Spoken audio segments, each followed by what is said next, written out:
என்னது டைம் இல்லையா? ஃபோன் பேச டைம் இல்ல, ஃபேமிலி டின்னர் டைம் இல்ல, ஷாப்பிங் டேட்டிங் மீட்டிங் எதுக்கும் டைம் இல்ல. Make time. Take that holiday. GT Holiday. GT Holidays, South India's #1 travel brand. இங்கே இருக்கக்கூடிய செக் போஸ்ட் தான் ரொம்ப முக்கியமான விஷயம். கேரளா செக் போஸ்ட்டும் இருக்குது, தமிழகத்தோட செக் போஸ்ட்டும் இருக்குது. இந்த 2 செக் போஸ்ட்லேயும் கண்காணிப்பு கேமராக்களும் இருக்குது. இந்த கண்காணிப்பு கேமராக்கள் அதுக்கப்புறம் அங்கே இருக்கக்கூடிய அதிகாரிகள் இதை உரிய முறையில் கண்காணித்து வேறு எந்த விதமான கையூட்டு உள்ளிட்ட எந்த விஷயங்களுக்கும் போகாமல் அவங்க நேர்மையாக நடந்துக்கிட்டாலே கேரளாவிலேருந்து தமிழகத்துக்கு வரக்கூடிய இந்த கழிவுகளை தடுக்க முடியுங்கிறது தான் நிதர்சனமான உண்மை. ஆனால் இப்போ வரைக்கும் அந்த மாதிரி நடக்கலை. இப்போ கொட்டப்பட்ட 500 டன் குப்பைகள் அகற்றப்பட்டிருக்கு. ஆனால் இன்னும் எத்தனை டன் இங்கே குப்பைகள் வருங்காலத்தில் கொட்டப்படும் அப்படிங்கிறது தான் இந்த உள்ளூர் வாசிகளோட ஒரு கேள்வியாக இருக்குது. டேம்பில் பார்த்தீங்கன்னா கீழ் பகுதியில் இந்த மறுவாளுக்கு பக்கத்தில் பார்த்தீங்கன்னா எப்போதும் கழிவுகள் கடந்துக்கிட்டே தான் இருக்கும். எப்போ வராங்க எப்போ போகிறாங்கன்னு தெரியாது, ஆனால் கழிவுகளை கொட்டியிருந்தாங்க. இது கேரளா அரசுக்கு தெரியாமல் நடக்குன்னு நீங்கள் நம்புறீங்களா? அது எப்படிங்க தெரியாமல் நடக்கும்? எல்லா வண்டி பாஸ் பண்ணி போகும்போது எல்லாமே தெரியுது. இங்கே கேமரா இருக்குது, அப்போ கழிவுகள் மட்டும் எப்படி கேமராவில் மாட்டாதோ? இப்போ இங்கேயே புளியரில் நாங்களே பார்க்குறோம். RTO செக் போஸ்ட் இருக்குது, அது கொஞ்சம் கிலோமீட்டரில் போலீஸ் செக் போஸ்ட் இருக்குது. போலீஸ் செக் போஸ்ட்டில் CCTV கேமராஸ்ன்னு எல்லாமே இருக்குது. அதிகாரிகள் இருக்கிறாங்க, 24 மணி நேரம் அங்கே எல்லாமே நடக்குது. என்ன போகுது வருதுன்னு செக் பண்ணுறாங்க. இப்போ இங்கே RTOலையும் டாக்குமெண்ட்ஸ்லாம் வாங்கி செக் பண்ணுறாங்க. ஸோ இந்த செக்கிங்கெல்லாம் தாண்டி அது எப்படி வருது உள்ள? செக் பண்ணுறாங்கன்னு எப்படி சொல்கிறீங்க நீங்கள்? நான் பார்த்து எனக்கு சொல்ல தெரியல. ஏறி பண்ணுறாங்களா? காலி வண்டின்னு இங்கே வருது. இந்த காலி வண்டியில் எத்தனை போலீஸ் ஏறி பார்த்தாங்க, எத்தனை RTO ஏறி பார்த்தாங்க? இப்போ கொட்டப்பட்ட 500 டன் குப்பைகள் அகற்றப்பட்டிருக்கு. ஆனால் இன்னும் எத்தனை டன் இங்கே குப்பைகள் வருங்காலத்தில் கொட்டப்படும் அப்படிங்கிறது தான் இந்த உள்ளூர் வாசிகளோட ஒரு கேள்வியாக இருக்குது.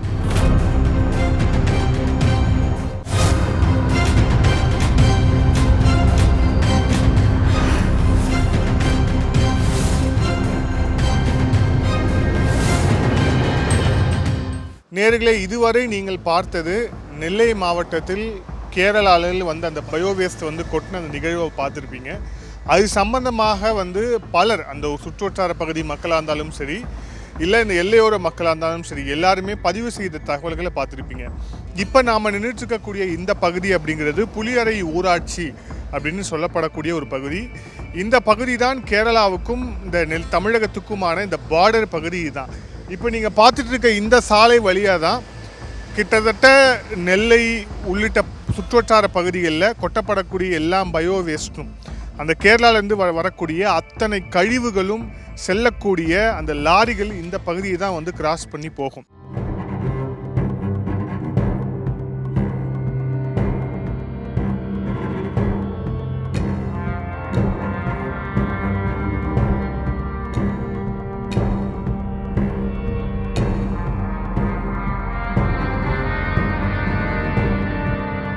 இந்த கேரளா கழிவுகள் இருக்கு இல்லையா, இது இப்போ நெல்லையில் எடுத்து கொட்டு போனது ஒரு பெரிய இஷ்யூவாக இருக்குது. இப்போ நீங்கள் இந்த பகுதியிலேயே இருக்கிறீங்க, இந்த பகுதி வாசியாகவே இருக்கிறீங்க. இந்த கேரளா கழிவுகள் எவ்வளோ நாளாக இந்த போஸ்ட்லேருந்து போகுது அப்படின்னு நினைக்கிறீங்க? எவ்வளோ நாளான்னு சொல்ல முடியாது. எவ்வளோ பொருள் அங்கே போகுதோ அவ்வளோ கழிவு இங்கே வந்துக்கிட்டு தான் இருக்குது. இந்த மருத்துவ கழிவு மட்டும் இல்லை, மருத்துவ கழிவு இல்லாமல் காய்கறி கழிவில் வாழைக்காவிலேருந்து வரக்கூடிய வேஸ்ட்டு, வாழைக்காய் அங்கே போகுது, வாழைக்காய் வேஸ்ட்டு இங்கே வருது. கனிம வளத்தை நம்ம அங்கே கொடுக்கும், அவன் வேஸ்ட்டு தான் அனுப்புதான். இது வரைக்கும் அதுதான் நடந்துக்கிட்டு இருக்கு. எங்களுக்கு தெரிஞ்சதுலேருந்து நடந்துக்கிட்டே தான் இருக்குது. எனக்கு வயசு இப்போ 52 வயசு ஆகிடுச்சு. இது நாங்கள் விவரம் தெரிஞ்ச நாள் 13 வயசுல ரோட்டுக்கு வந்துட்டோம். அந்த காலத்தில் இன்ன வரைக்கும் பார்த்துக்கிட்டு தான் இருக்கும். அது யாருங்க கட்டுப்படுத்தவும் எந்த அரசாங்கமும் கட்டுப்படுத்தது. இந்த அரசாங்கம் தான் இல்லை, எந்த அரசாங்கமும் அதை கட்டுப்படுத்தது. நீங்கள் சொல்கிறபடி பார்த்தா கிட்டத்தட்ட 30-40 வருஷமாக நடந்துக்கிட்டு இந்த தொடர்பு நடந்துக்கிட்டே இருக்குது. கழிவு இங்கேருந்து பொருள் போகிறதும் அங்கேருந்து கழிவு வரதும் நடந்துக்கிட்டு. இங்கே திமுக அரசாங்கம், அதிமுக அரசாங்கம், அங்கே பினராயி விஜயன் இல்லை அச்சுதானந்தன், இவங்க தான் அங்கே. இப்போ யார் இருந்தாலும் இது ரெகுலராக நடக்கும். அது யார் இருந்தாலும் ரெகுலராக நடந்துக்கிட்டே இருக்குது. கழிவு இங்கே வரதுல எந்த மாற்றமும் கிடையாது. இங்கேருந்து பொருள் போகிறதுலேயும் மாற்றம் கிடையாது. அழகாக பொருள் போகுது, அவங்க தின்னுட்டு கழிவு அங்கே அனுப்பிடுறாங்க. மருத்துவ கழிவு அல்லாமல் எல்லா கழிவு. மாடு இங்கேருந்து போகுது, மாட்டோட எலும்பு தோல். மீன் இங்கேருந்து போகுது, மீனோட வேஸ்ட்டு.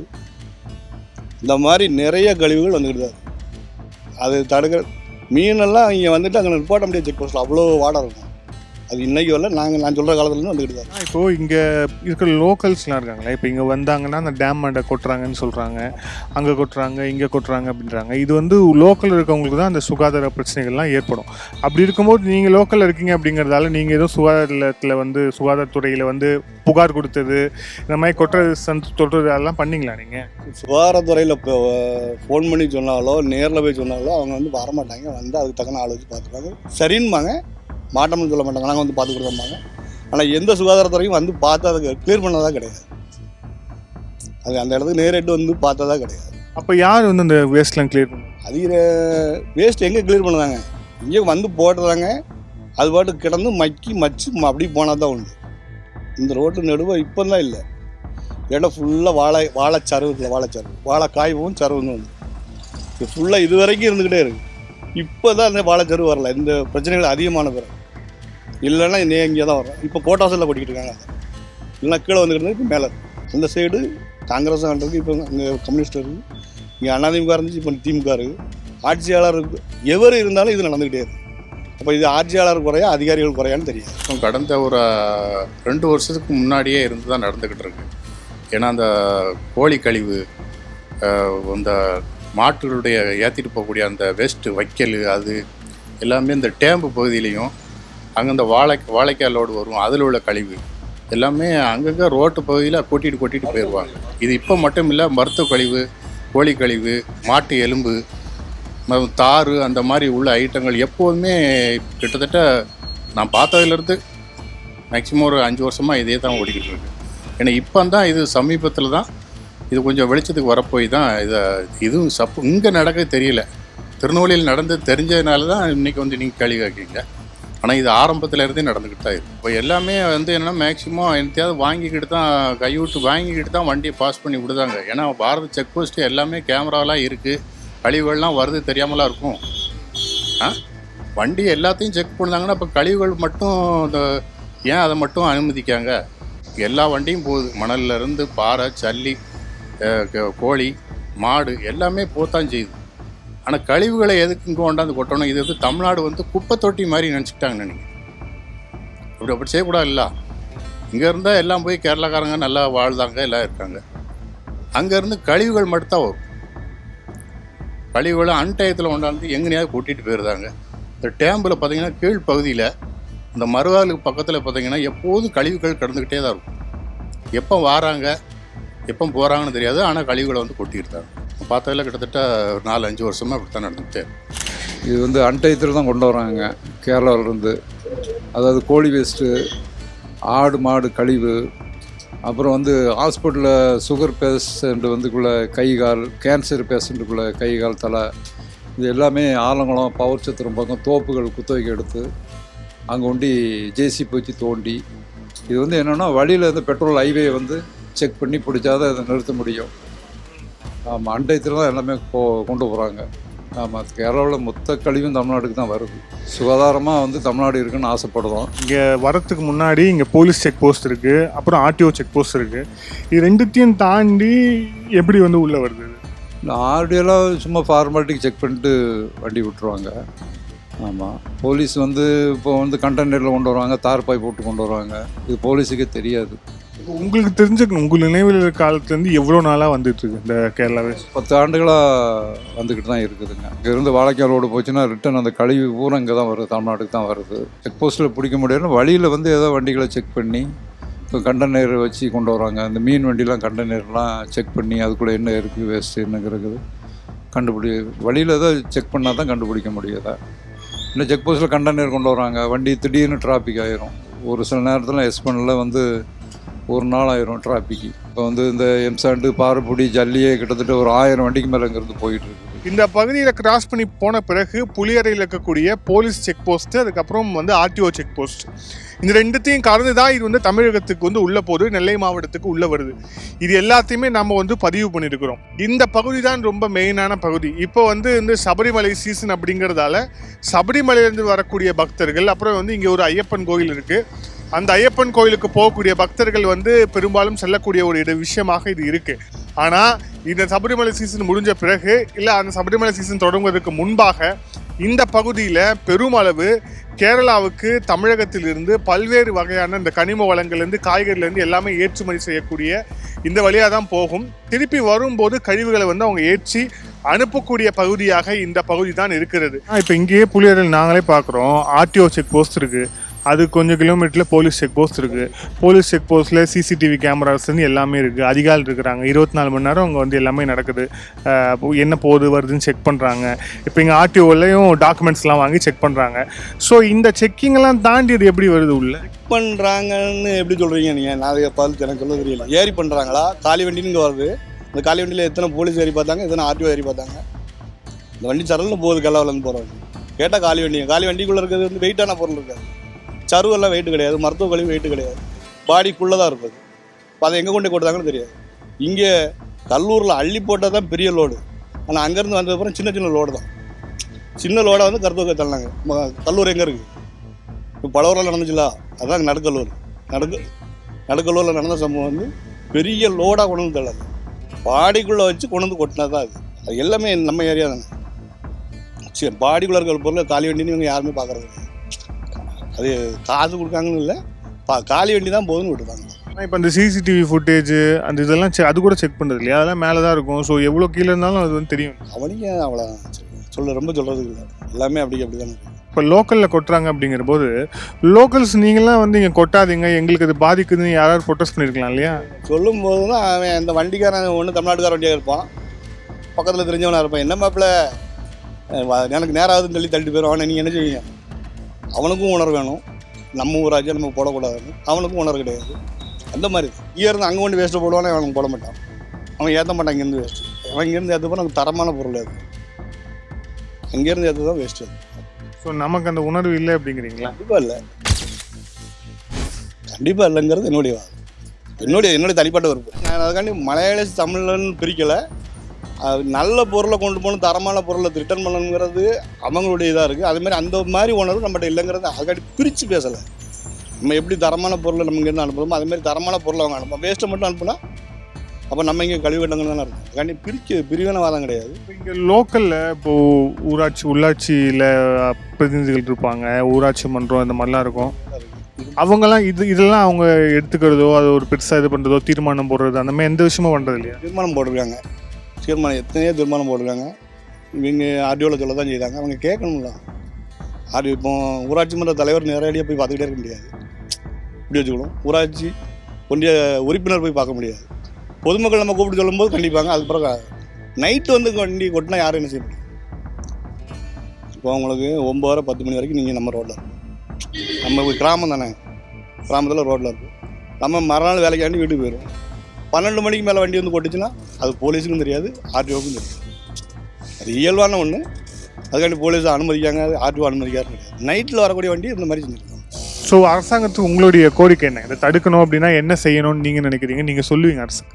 அரசாங்கத்துக்கு என்ன செய்யணும்னா இந்த அரசாங்கம் அந்த அரசாங்கத்திட்ட பேசணும். அந்த அரசாங்கம் அதுக்காண்டி நிறைய விஷயம் நேரடியாக பார்க்க முடியாது. அவர் அதிகாரிகள்கிட்ட பேசி இந்த மாதிரி வேஸ்ட்டு தமிழ்நாட்டுக்கு அனுப்பாங்கன்னு சொல்லணும். அதிகாரிகள் அனுப்பலை. அதிகாரிகள் வந்து பொதுமக்களுக்கு சொல்லணும். கடைகளில் உள்ள வேஸ்ட்டு தானே வருது. மருத்துவ கழிவுனா மருத்துவ கழிவு மட்டுமே பேசிக்கிட்டு இருக்கக்கூடாது. மருத்துவ கழிவு என்னைக்கோ ஒரு நாள் வந்துருக்கு. கேரளாவில் வந்து நிறைய வேஸ்ட்டு வருது. அது பொதுமக்களுக்கு அவங்க விழிப்புணர்வு பண்ணணும். இங்கே உள்ள வேஸ்ட்டு தமிழ்நாட்டுக்கு அனுப்பாதீங்கன்னு சொல்லி பொதுமக்களுக்கு அவங்க உணர்த்தணும். நம்ம எப்படி தரமான பொருளை மட்டும் கேரளா கொடுக்கணும், அதுமாதிரி அவங்க தரமான பொருளை மட்டும் அனுப்பணும்னு சொல்லணும். இது நம்ம அரசாங்கம் அவங்கள வலியுறுத்தணும். இப்படி தான் அரசு செய்யுதுன்னு நினைக்கிறீங்களா, இல்லை அங்கே இருக்கக்கூடியவங்க செய்கிறாங்கன்னு நினைக்கிறீங்களா? ஏன்னா அரசு சொல்லும் போது நெல்லையில் வந்த கொட்டினப்போ அந்த கழிவை கூட அந்த கேரளா இன்ஸ்டியூட் நாங்கள் வந்து குத்தகைக்கு விட்டுட்டோம், அந்த குப்பையெல்லாம் அழுது குத்தகைக்கு நாங்கள் விட்டுட்டோம், அதுக்கும் எங்களுக்கும் சம்மந்தம் இல்லைங்கிற மாதிரி சொல்கிறாங்க. ஆனால் தொடர்ச்சியான நிகழ்வு இது கேரளா அரசுக்கு தெரியாமல் நடக்குன்னு நீங்கள் நம்புறீங்களா? அது எப்படிங்க தெரியாமல் நடக்கும்? எல்லா வண்டி பாஸ் பண்ணி போகும்போது எல்லாமே தெரியுது. இங்கே கேமரா இருக்குது. இப்போ கழிவுகள் மட்டும் எப்படி கேமராவில் மாட்டாதோ எல்லா கழிவுமே எல்லாருக்கும் தெரியத்தான் செய்யுதும். எனக்கு யாரும் கேள்வி கேட்க மாட்டேங்காங்க, அதை தடுத்து நிறுத்த மாட்டேங்காரு. குப்பை தொட்டி மாதிரி ஆக்கி வச்சுருக்காங்க தமிழ்நாட்டை. இங்கேருந்து என்னவெல்லாம் போகுது, பாறை சல்லி டெய்லி 350 400 வண்டி போய்கிட்டு இருக்குது. காய்கறியிலேருந்து கோழியிலேருந்து மாடுலேருந்து பன்னியிலேருந்து எல்லாமே போகுது. ஆனால் தமிழ்நாட்டுக்கு வருது என்ன வருது? கழிவுகள் மட்டும்தான் வருது. வேறு எதுவும் வராது. இப்போது அதை எடுத்து நீங்கள் போடுறதால, இப்போ இந்த டேம் பகுதியெல்லாம் போடுறதால லோக்கலில் இருக்கக்கூடிய உங்களோட சுகாதாரம் தான் வந்து பாதிக்கப்படும். தொற்று நோய் வரக்கூடிய அபாயம் எல்லாமே வந்து இருக்கும். அப்படி இருக்கும்போது நீங்கள் லோக்கலில் வந்து யார்ட்டையாவது சுகாதார அதிகாரிகள்கிட்டயோ இல்லை வேறு இந்த மாதிரி சம்மந்தமாக புகார் கொடுத்துருக்கீங்களா? அதுக்கு அவங்க என்ன சொல்லியிருக்கிறாங்க? நீங்கள் புகார் கொடுத்தாலுமே அதுக்கு தக்க நடவடிக்கை எடுக்க மாட்டாங்கல்ல. ஏன்னா அவங்களுக்கு தெரியாமலாம் இங்கே நடக்கும். ஒரு சுகாதார அங்கன்னு தான் போட்டிருக்காங்க. அந்த செக் போஸ்ட் சுகாதாரத்துறை ஆஃபீஸ் வந்து எங்கே இருக்க பார்த்தீங்கன்னா டேம்பு முக்கில் தான் இருக்குது. அங்கே தான் அதுக்கு முன்னக்கூட்டியே கொட்டிட்டு போயிருந்தாங்களே. இங்கேருந்து ஆரியாங்க வரைக்கும் அந்த சைடு ஓரமாக தமிழுக்கு கோட்டாஸில் தாண்டி இங்கே கொட்டிட்டு போயிருந்தாங்க. இப்போ ஆள் கொஞ்சம் நடமாட்டம் இருக்கனால அங்கே அவ்வளோ கொட்ட மாட்டாங்க. எல்லாம் டேம்பில் வந்து கொட்டிட்டு போயிருந்தாங்க. ரோட்டில் 2 சைடுமே கொட்டியிருந்தாங்க. 2 சைடும் கொட்டிட்டு அறமெல்லாம் போயிருந்தாங்க. 10 மணிக்கு மேலே யார் இருக்கா அப்படின்ட்டு. இப்போ வண்டி நடமாட்டம் இருக்கிறதுனால மேக்ஸிமம் வண்டி எங்கேயாவது ஒதுக்குப்புறமாக கொட்டுதாங்க. ஸோ உங்களுடைய கோரிக்கை என்ன? அரசுக்கு சம்மந்தமாக தடுக்கணுங்கிறது உங்களுடைய கோரிக்கை என்ன? இது எல்லாருடைய கோரிக்கையும் தான். ஏன்னா நான் மட்டும் கிடையாது. மருத்துவ கழிவுகள்லாம் எவ்வளோ பெரிய டிசீசஸ் எல்லாம் வரும். அது சாதாரண இது இல்லை. மண்ணிலையும் போட்டு அழிக்க முடியாது. அது காற்றுலையும் பரவக்கூடியது. தீயை எரிச்சா கூட எல்லா பக்கமும் மாசு ஆயிரும். அதனால் அது வந்து ஏன் நம்ம நாட்டிலே இவ்வளோ கழிவுகளை வந்து நம்ம அடுத்த நாட்டில் ஒண்டி போட்டால் விடுவாங்களா? இதே கழிவுகளை கேரளாவில் ஒண்டி நம்ம ஒண்டி போட்டால் விடுவாங்களா? விட மாட்டாங்கல்ல. அப்போ இங்கே மட்டும் ஏன் வரான்? ஏன் இதை அனுமதிக்காங்க? இங்கே ஏன் அனுமதிக்காங்க? அனுமதிக்கு தமிழ்நாட்டில் கொடுக்க போய் தானே வராங்க. எல்லாம் வருவாங்களா? இப்போ எவ்வளோ செக் போஸ்ட்டை தாண்டி திருநெல்வேலியில் போய் கொட்டுதாங்க. இங்கேருந்து கோட்டவாசலேருந்து திருநெல்வேலி வர கொட்டத்தான் செய்தாங்க. அதனால் அது கொஞ்சம் முறைப்படி அதை கண்டித்து அதை சரி பண்ணணும். எங்களோட வேண்டுகோளாக. ஸோ இங்கே இருக்கக்கூடிய செக் போஸ்ட் தான் ரொம்ப முக்கியமான விஷயம். கேரளா செக் போஸ்ட்டும் இருக்குது, தமிழகத்தோட செக் போஸ்ட்டும் இருக்குது. இந்த 2 செக் போஸ்ட்லேயும் வந்து கண்காணிப்பு கேமராக்களும் இருக்குது. இந்த கண்காணிப்பு கேமராக்கள் அதுக்கப்புறம் அங்கே இருக்கக்கூடிய அதிகாரிகள் இதை உரிய முறையில் வந்து கண்காணித்து வேறு எந்த விதமான கையூட்டு உள்ளிட்ட எந்த விஷயங்களுக்கும் போகாமல் அவங்க நேர்மையாக நடந்துக்கிட்டாலே கேரளாவிலேருந்து தமிழகத்துக்கு வரக்கூடிய இந்த கழிவுகளை வந்து தடுக்க முடியுங்கிறது தான் நிதர்சனமான உண்மை. ஆனால் இப்போ வரைக்கும் அந்த மாதிரி நடக்கலை. ஏன்னா அந்த மாதிரியான அதிகாரிகள் அங்கே இல்லை அப்படிங்கிறது தான் இங்கே உள்ளூரில் இருக்க மக்களுடைய குற்றச்சாட்டாக இருக்குது. இது ஒரு தொடர் நிகழ்வாக நடந்துக்கிட்டு இருக்கு. இதுக்கான சொல்யூஷன் அப்படிங்கிறது இந்த எல்லை பகுதியிலிருந்து தான் தொடங்கும். இதை 2 மாநில அரசுகளும் செய்யுமா அப்படிங்கிறத பொறுத்து தான் பார்க்குறேன். அதெல்லாம் மருத்துவ கழிவு அள்ளுறதுக்குன்னே இங்கே ஒரு கேங்க் இருக்குது.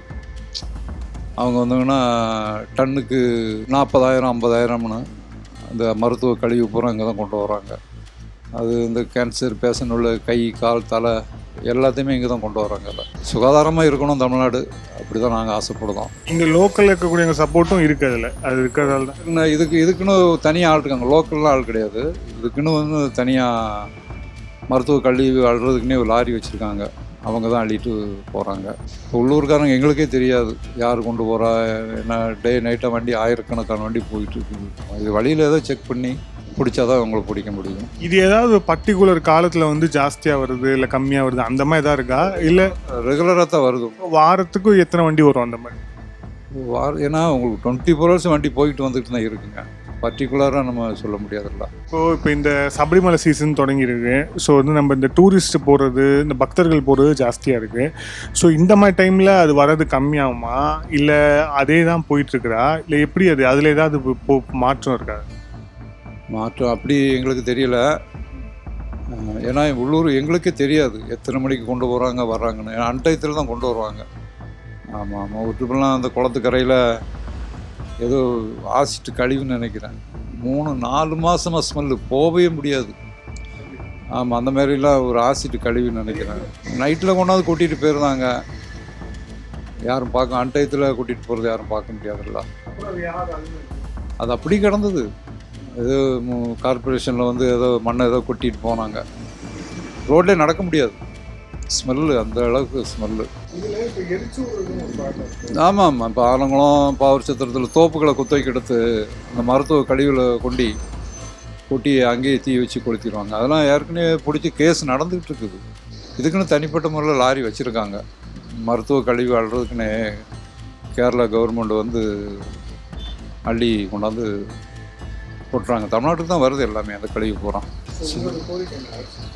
அரசுக்கு இந்த மருத்துவ கழிவு, இந்த ஆடு மாடு கோழி வேஸ்ட்டு, மீன் வேஸ்ட்டு இதெல்லாம் வராமல் தடுக்கணும். அதுதான் எங்களுடைய கோரிக்கை. தமிழ்நாடு சுகாதாரமான முறையில் இருக்கணும்.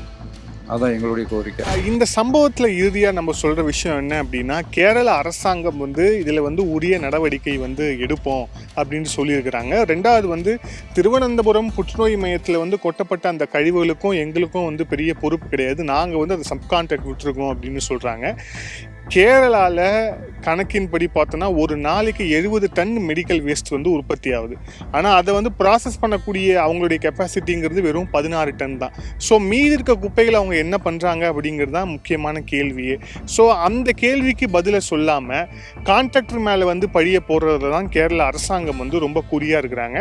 அப்படியே அந்த கான்ட்ராக்டர் வந்து தவறு பண்ணியிருக்காங்கன்னா அந்த கான்ட்ராக்டை வந்து இப்போ வரைக்கும் கேன்சல் பண்ணியிருக்காங்களா அப்படின்னா அதுவும் பண்ணலை. அப்போது கேரள அரசாங்கம் என்ன நினைக்குது?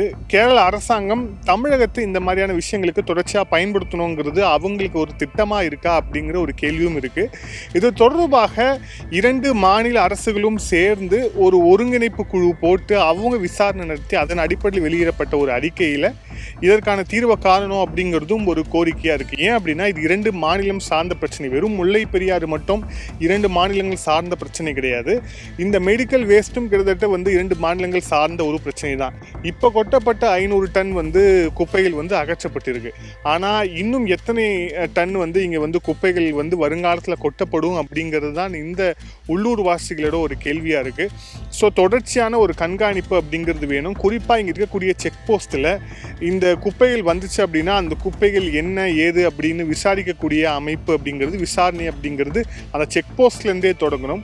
அதை தாண்டி உள்ளூரில் இருக்கக்கூடிய எல்லா காவல் நிலையங்களையும் அது சம்மந்தமான சர்க்குலர் கொடுத்து அவங்க எல்லாமே அலர்ட் ஆகி இந்த விஷயங்களை தொடர்ச்சியாக வந்து பாதுகாத்தா மட்டும்தான், அதாவது இந்த மேற்பார்வை பண்ணால் மட்டும்தான் இந்த விஷயங்கள் எல்லாமே தடுக்கப்படும். அதுக்கு முன்பாக இந்த விஷயங்கள் தொடர் நிகழ்வாக நடக்கிறதுக்கு காரணமாக இருக்கக்கூடிய உள்ளூரில் இருக்கக்கூடிய அதிகாரிகள், அரசியல் பின்புலம் கொண்டவர்கள், அவங்க மேலே நடவடிக்கை அவங்களை கிளை எடுத்தால் மட்டும்தான் இந்த நிகழ்வு நடக்கும் அப்படிங்கிறது தான் வந்து உள்ளூரில் இருக்கக்கூடிய மக்களுடைய மிக முக்கியமான ஒரு கோரிக்கையாக இருக்குது. அதுதான் ஒரு நிரந்தர தீர்வை கொடுக்கும் அப்படிங்கிறதும் அவங்களுடைய பதிலாக இருக்குது அப்படிங்கிறது நம்ம பார்க்குறோம்.